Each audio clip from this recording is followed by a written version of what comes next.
Halo sahabat PPG, selamat datang di video pembelajaran berdiferensiasi.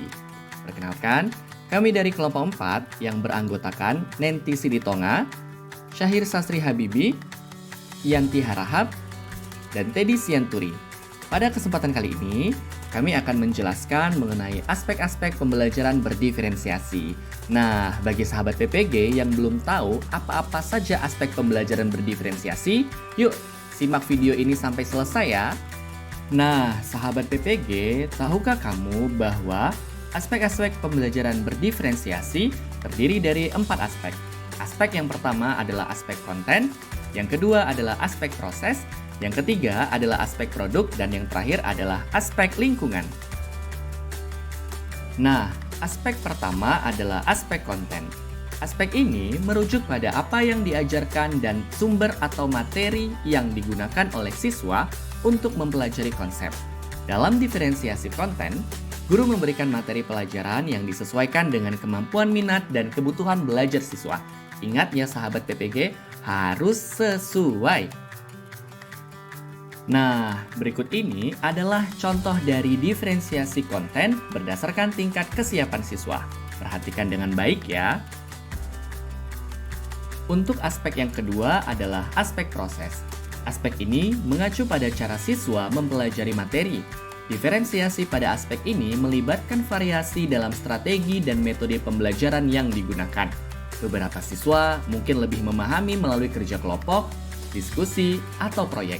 Sementara yang lain lebih baik dengan tugas individu atau pembelajaran mandiri.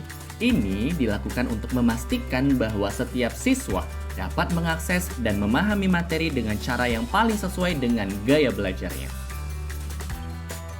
Untuk lebih memahami aspek proses dalam pembelajaran berdiferensiasi, sahabat PPG bisa lihat contoh berikut ini. Selanjutnya adalah aspek yang ketiga, aspek produk.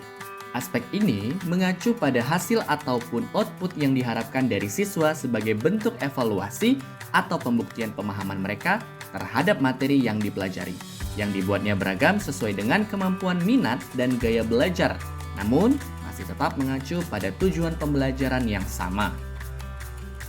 Untuk lebih memahami mengenai aspek produk dalam pembelajaran berdiferensiasi, sahabat PPG bisa melihat contoh berikut ini. Perhatikan dengan baik ya. Nah, sahabat PPG, untuk aspek yang terakhir adalah aspek lingkungan. Lingkungan belajar mencakup kondisi fisik dan psikologis di mana proses belajar terjadi. Lingkungan dapat didiferensiasikan untuk menciptakan suasana yang mendukung gaya belajar siswa yang berbeda.